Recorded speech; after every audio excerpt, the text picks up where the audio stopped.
Good morning, my dear students. I am Mr. Bessam. I am going to teach you this year.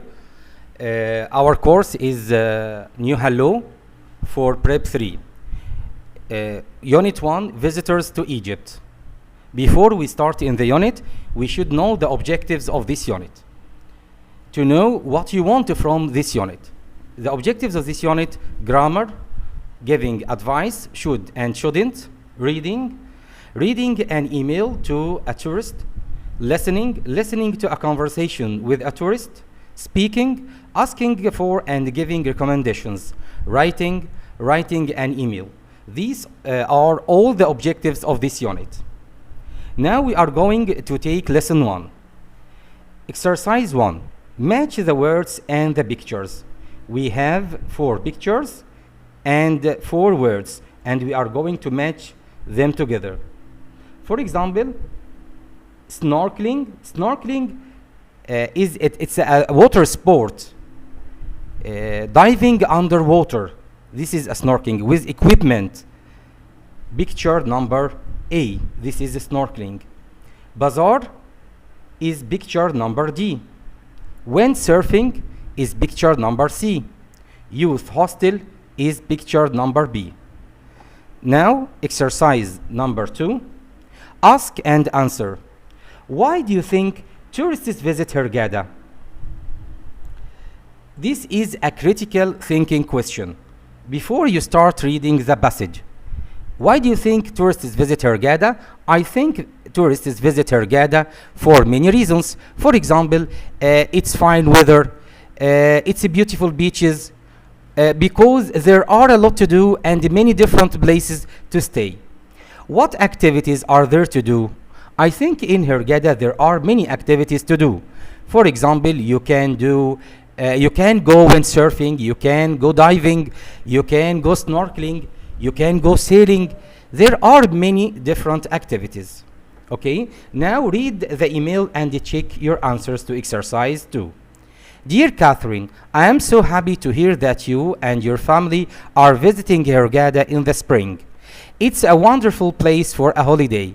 There is a lot to do and many different places to stay. You can camp, stay in a hotel or in the new youth hostel.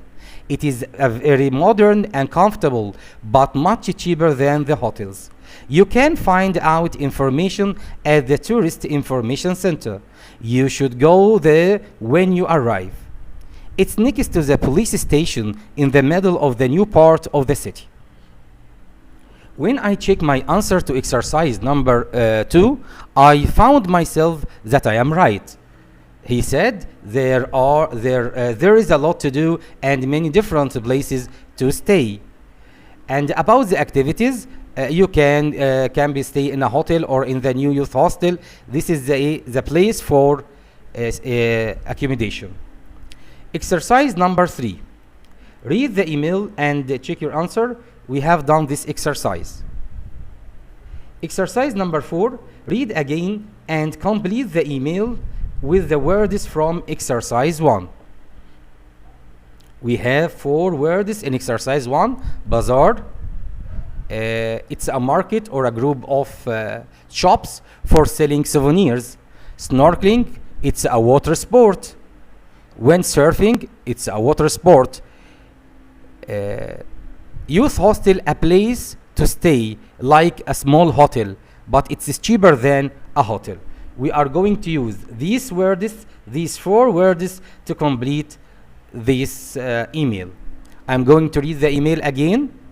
Dear Catherine, I am so happy to hear that you and your family are visiting Hurghada in the spring. It's a wonderful place for a holiday. There is a lot to do and many different places to stay. You can camp, stay in a hotel or in the new youth hostel. It is very modern and comfortable, but much cheaper than the hotels. You can find out information at the Tourist Information Center. You should go there when you arrive. It's next to the police station in the middle of the new part of the city.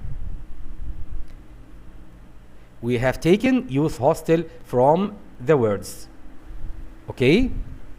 Hurghada has some beautiful beaches. When it's windy, you should definitely try windsurfing. We are going to take the word windsurfing to complete this space.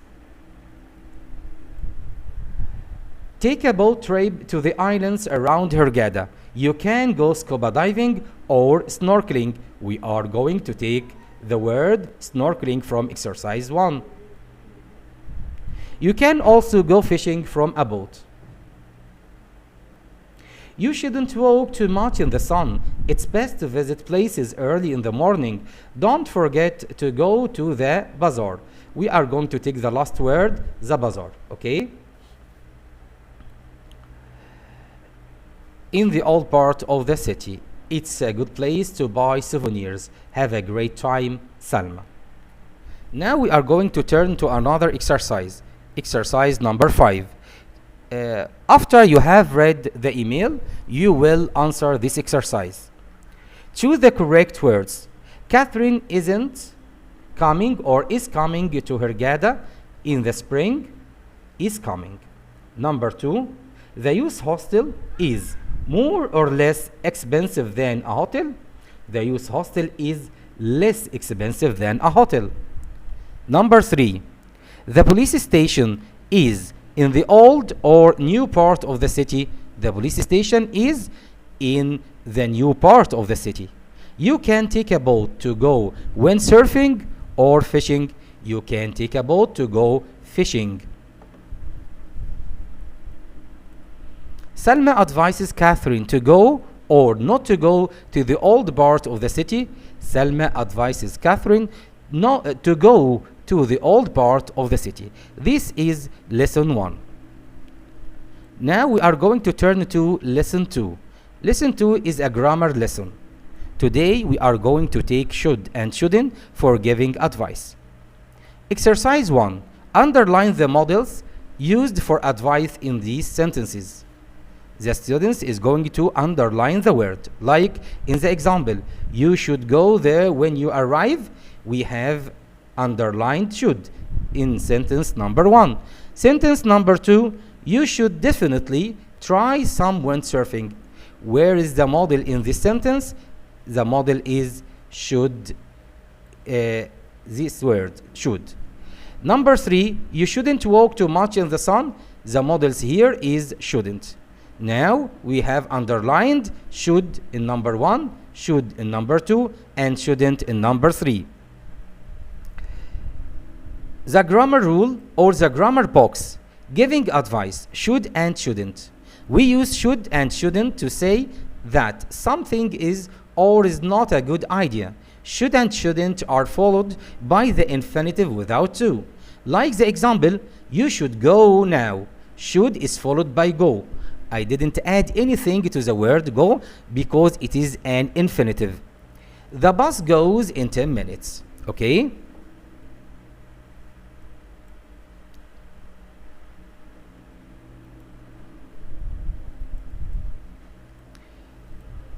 The form is the same for all subjects, singular and plural.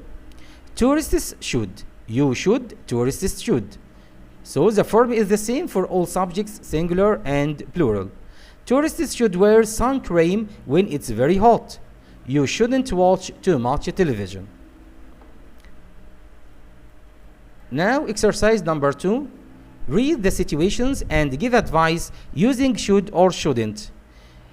Situations, it is a new question for prep 3 this year. سؤال المواقف ده سؤال جديد للصف الثالث الإعدادي.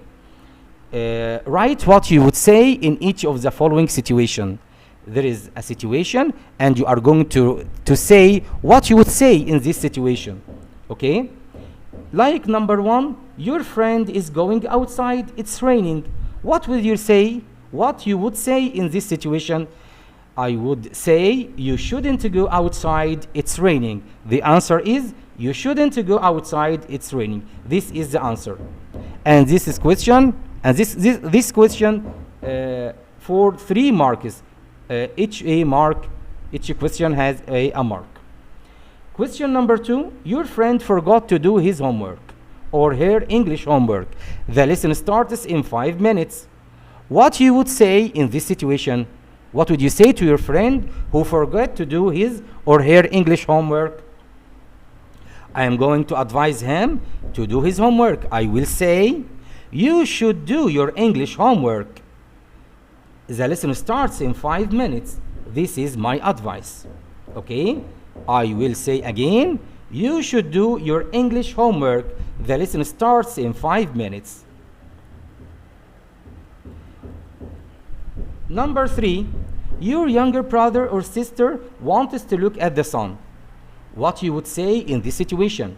What's your advice for younger brother or sister in this situation? My advice will be, you shouldn't look at the sun. Or I can say this in another way. I can say, I advise you not to look at the sun. Or, if I were you, I wouldn't look at the sun. Your friend fell over when he or she was playing a sport. Now it hurts when he or she walks. What would you say in this situation? I will advise him to go to the doctor. You should go to the doctor. Or I advise you to go to the doctor.